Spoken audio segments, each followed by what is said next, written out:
I don't know if it was money laundering, something like that, and part of the sentence is that he had to give up his estate. It's the worst driving experience ever. If you can imagine, you go through like a tunnel, which is fine, but there's no light, like it's supposed to be closed down or something. And then you only have a couple houses, and then it stops being houses. There's like one tiny road. Obviously the parking here is a nightmare, so everyone just parks on the sides. Like we have 2 lanes, and they just take over 1 lane as a parking. Not be in the same place, and they're just waiting to take the same picture as you. You can start to go. No, you start. Oh, I start. Okay, welcome everyone. The last couple of episodes we talked about the living costs in Madeira. If you want to check it out, you can see it on our channel. And today we're gonna talk about the places where we've been or we want to see, and the opportunities as a tourist in Madeira. Yeah. Okay, you want to go? Okay, so we've visited a lot of places already.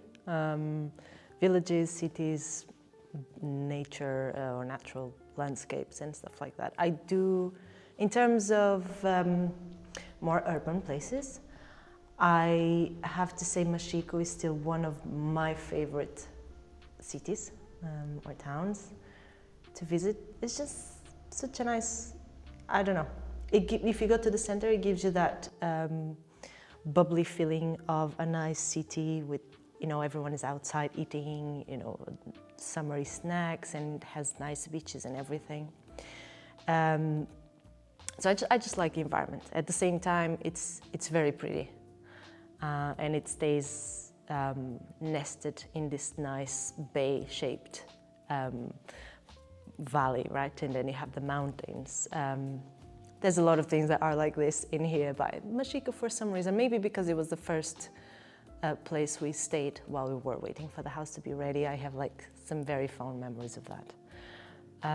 In terms of nature, I really was fascinated by Pico do Arieiro, which is very well known. Almost everyone that comes to Madeira that is going to a viewpoint or making a levada walk or a nature walk is going to go there. So it's very touristy, but it's really, really nice. And if you can go outside of the more touristic season, and maybe not on a weekend, and if you can go really early, it's so nice to just see the day dawning there, and the views are just amazing. But almost died with it, although it's way less high and way less demanding, I think, as a walk. I really love the Mirador dos Balcões, which is sort of a beginner levada sort of thing. Almost everyone can do it, but it's just so nice because it's very pleasant to do. It's not challenging if you just feel like going for a pleasant walk and not necessarily like a challenge. It's just so nice, and it feels like you're entering this magic realm of sort of an enchanted forest, you know. And you go if you drive up there, yeah, you can drive. Oh yeah. Well, if you have. It's on top of the mountain, so if you drive there, you can walk like a kilometer or something in the woods, and then you get there and you see this very nice scene. You can feed the birds. You've probably seen this everywhere. It's very famous here, but it's like 1,000 meters up from the sea level. So obviously, most people just drive up there. There is like an entrance area. You can just walk through the woods, but you can walk up there. There is a walkable. What is it called? Like a trekking. That's more place. Like you very rarely you can see people walk up there with backpacks, and sometimes you can see this on the road. So where the cars drive up, that's an easier walk, I guess, than through the woods and everything. So some people are crazy enough to walk up there. But yeah, you can just drive up the mountain. Like if you go up the mountain, obviously that's a real push. But it's pretty cool if you want to give yourself that challenge and then just have a rest, because you have little cafes on top of the hill just before you go up the rest to reach the viewpoint, and then just have this nice walk up to the viewpoint. The first time we've been here, and then we went up to the Pico of Arieiro. Arieiro, yes. Arieiro is higher, obviously. Yeah, that's the highest point, I think.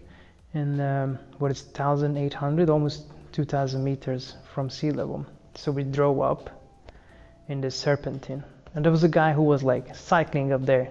I think they do like once a year, like some kind of cycling race, whatever. I don't know how does it work. I don't know if it's like it's some kind of a special thing. I know they do the triathlon here. It's in Madeira, yeah. It's called the MIUT or something. Ultra triathlon. I think it's ultra triathlon. So I don't know. It's like you have to run a marathon, cycle, I don't know how 1,000 meters, and swim. So they do this every year. And I think one of the track is to cycle up there or something. Anyway, that was the guy who was just cycling up. And we went up there. We spent like an hour there, coming back down, and was still cycling up, which is like a very, very steep mountain. And it's like a serpentine. You just go up there. It's crazy. So it's only for yeah, if you want to have a challenge, like they're every year. They're at summertime, I think, or April or May. They have the ultra triathlon. Yeah, I think spring. Yeah. And a lot of people comes here from all over the world because it's one of the world's biggest challenge. And I think it starts in Mexico and ends in Mexico. It's a long weekend. But yeah, when we moved here, the house was not ready, so we have to spend the week in Mexico Airbnb. Yeah. Well, maybe that's why but it's a very nice town, yeah. You get pretty much everything. It's not as busy as Funchal.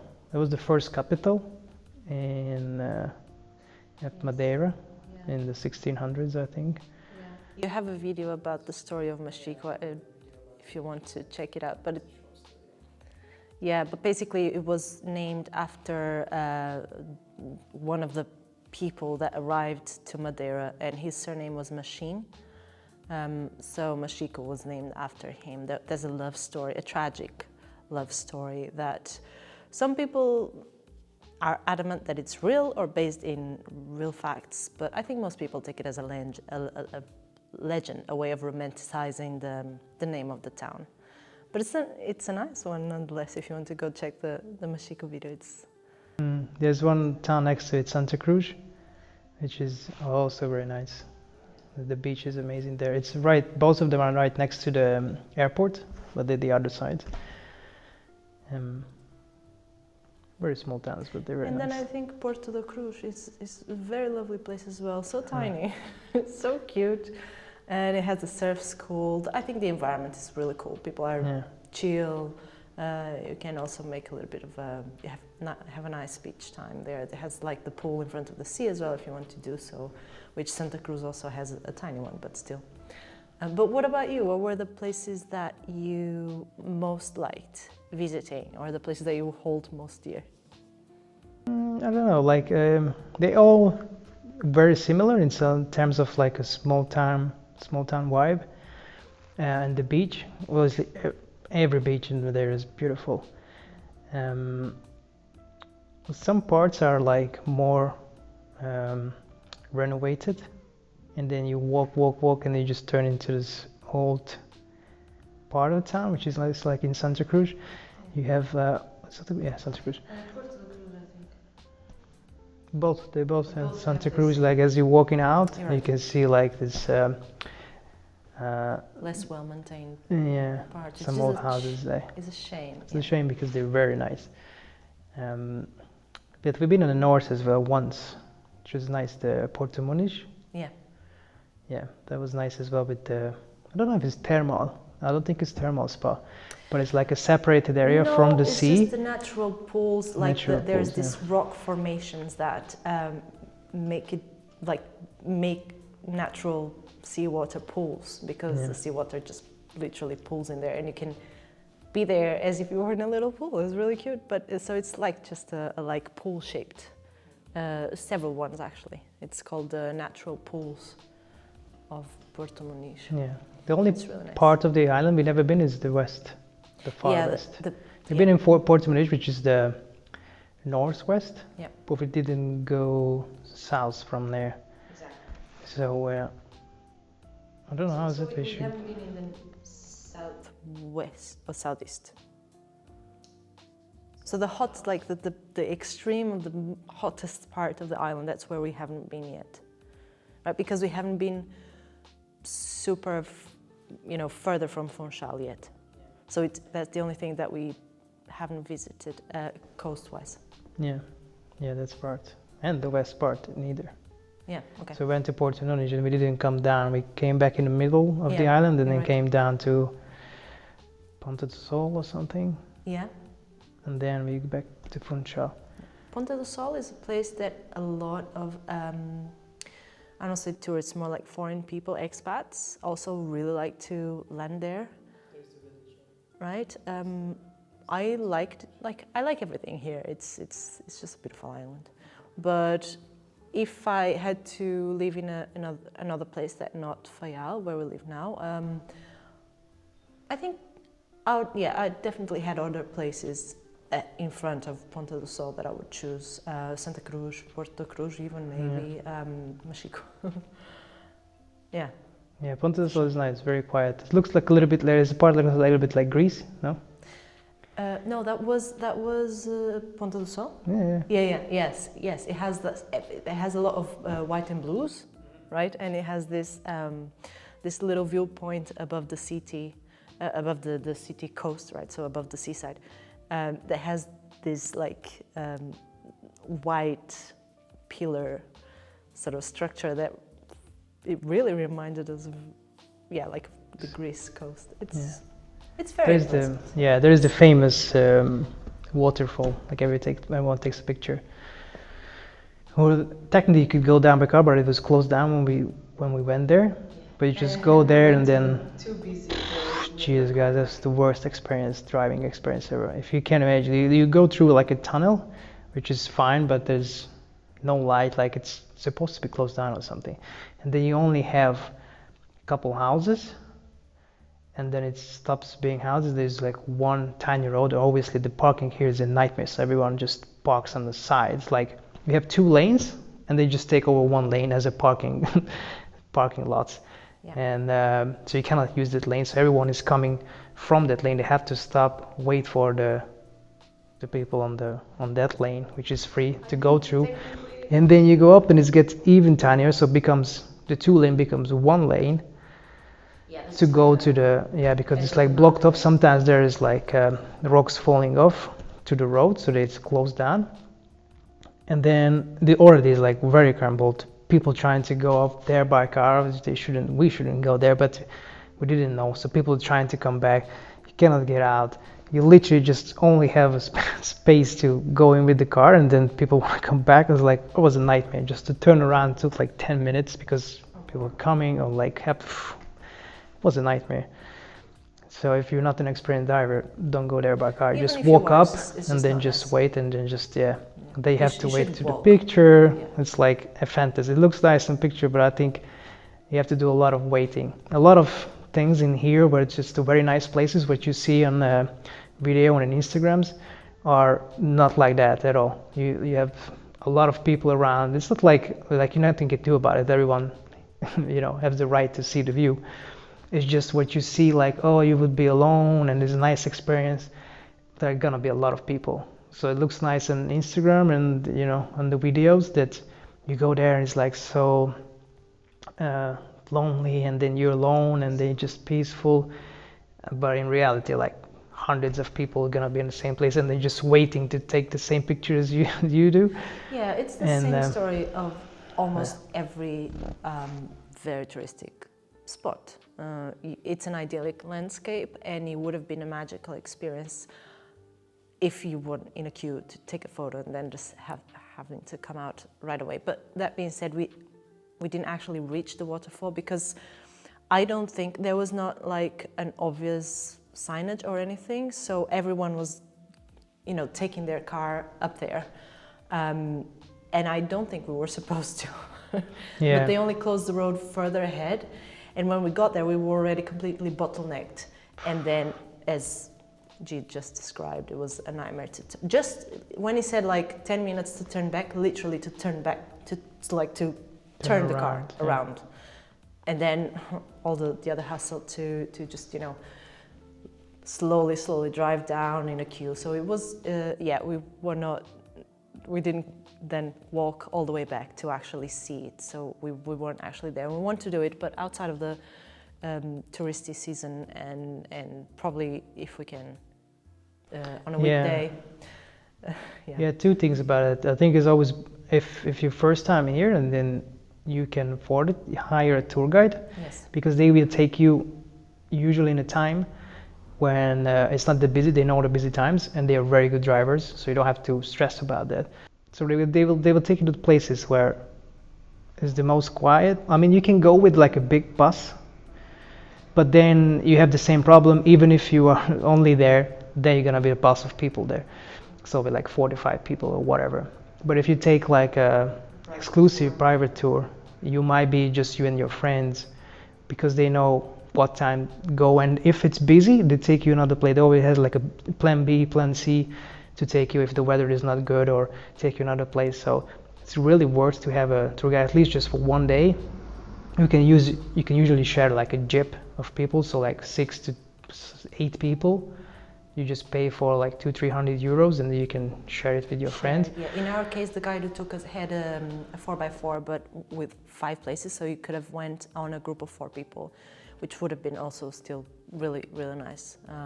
We went just. And it's 8 hours, or like, yeah, it's a very long tour, and then they take you everywhere what you want, and they always have plan B and plan C. And if you don't know where you want to go, they will give you like 2 or 3 options and ask about your goals. What type of things you want to see? Do you want like a beach, type of day and just see beaches and waterfalls, or do you want to like hike in the woods? So they will do the day according to what your preference is, even if you don't know exactly what you want to see, if you don't want to plan a lot. And if this is something that you want to do, you can ask us, and we will recommend you a really, really good guide. Yeah. His name is Tiago. Another place that you can check for very nice recommendations and maybe to book a tour is the Hit the Road Madeira. They have a YouTube channel too, so it's. Yeah, also Google is gonna trick you sometimes. So we went to do this waterfall, and this takes you like you are middle in what was it, like a tunnel, and this tells you to turn to the left, and you are like in the tunnel. So you have to like go around, and there's like Google gets confused and everything. So sometimes it does that and takes you places where you probably shouldn't drive, or like it's a one-way street and things like that. So you have to be careful, or make things work around. And sometimes you just have to roll down the window and ask people where to go. Yeah, or where and to find. So if you can afford a private tour with a guide, yeah, definitely that would worth be the it. best. But there's also some apps. If you have a lot of time and you just want to explore it by yourself, you're not on a schedule or anything, then there are apps, some better than others, I suppose, that can take you through the Levada. They specifically take you through the Levada paths and tell you when you can, or to which distance you can drive, and then where you need to stop and start walking, right? Yeah, we always recommend to go early, as soon as you can. So if you can wake up early, 6-7, and go to the place and get it done by midday. First of all, it gets really hot here, and it's not too nice to be on the sun and do track and field for 4 hours. Plus, a lot of people arrive after 10-11. For example, yesterday we went to this walk where you go from like a Mirador, like a lookout, and then you go walk all the way down to the beach, and it's a very, very steep walk down and walk up. We did it like in an hour down and then an hour back up, so under 2 hours. But by the time we came back up, it was like 12. Like we were the first to go down. We went down like 9-ish, yeah. And by the time we came up, the parking lot was full, and people were still coming and started to go there and go to places. So people tend to arrive a little bit later. So if you can beat them by a couple hours, so you finish so first of all, you're not gonna get heat stroke, and second, you're not gonna see the people. The only people were there is like 2 guys came after us. After us, yeah. but no one else. It was nice and very quiet. So we went down, we stayed there for a bit. I went for, well, I didn't dive because there was too many rocks, but went into the sea a little bit, and we came up in a very relaxed pace. We stopped a few times to look at the landscape, at the views. So it was really, really nice. So if you can do it without people, you can. And you can go cut, but you don't have to do like the most fancy places. Like this place, I don't think many people know, and this was beautiful. And then everything is beautiful in this island. So you don't be afraid to go to the places where it's less known, or usually wherever you stay, there gonna be like a walk, a levada walk, or some kind of lookout where you can walk. And if you just go. If you are in Funchal and it's very busy, you can just go to the next town, and then gonna be like hundreds of levadas here, like this sewer system or this system, where you can just follow the water stream up or down, and then just be in the woods. It's beautiful everywhere. You don't have to be in the most crowded places to see nice things here. So don't be afraid to go early or go to another place. So for example, wherever we live is on the north of the island, and you have like 5-10 levada walks here, where it's just never been that busy. And you can see like beautiful stuff, like no people wouldn't go because it's not the top of the list. But because you have hundreds, you can see like everything is amazing here. You don't have to, and then you can always be in nature if that's what you want. So don't be afraid to go off track and see something a little bit less trendy, because it's gonna be amazing anyway. It's gonna be. All levada walks are good. I think levadas are simply canals that they built to transport the rainwaters from the mountain downwards, and then if you live in a rural place, you can use that water to water your plants and everything. So a lot of beautiful, beautiful places to see. As for places that I still want to see, levadas in general, and just these more natural landscapes. But my next one is gonna be Caldeirão Verde, or the green caldron. If you Google it, that's one of the very famous ones. So we will try to go very early and during the weekday to make sure that, or try to make sure that there's the less amount of people possible. But if you Google it, you will find that one. It's very famous. Yeah, probably make a video because we have guests in a couple of weeks, and then we can go there with them. And because that's the famous one with the waterfalls, and then you are obsessed with waterfalls. I like to swim, and I like to swim both on the sea and on the sweet water. So having a lagoon with a waterfall, it's a really cool experience. I used to do that sometimes in Portugal, in this natural preserved area called Gerês. They had lots of these little lagoons with waterfalls, and it's just very pleasant. So yeah, we'll show you that one. And we also go to the botanical garden. Oh yes. Yeah, that's very nice. Like less natural, also more touristic, but in an urban place. This is in Funchal, and it's very, very famous all over Europe. It's one of the high recommended botanical gardens if you want to see. Yeah, you can walk up there. It's a pretty steep walk, but you can go up by cart. Yeah, air car. Yeah, you can go by air car, and I think it's €10 to take you up. Beautiful view. You can have a nice coffee there. Yeah. Temperature is way lower than in the city down there, next to the coast. And it's nice. And there is what is it, like a castle or like a mansion, which is taken back by the council.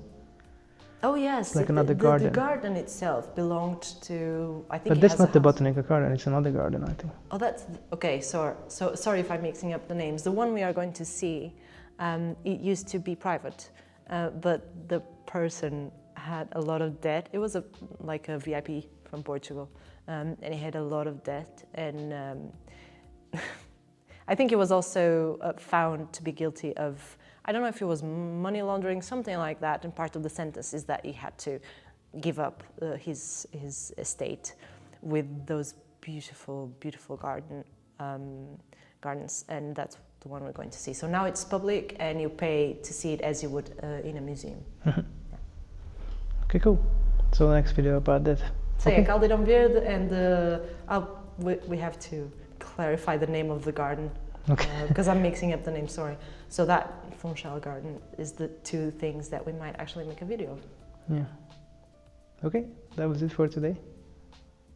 Join us for the next one. See you later.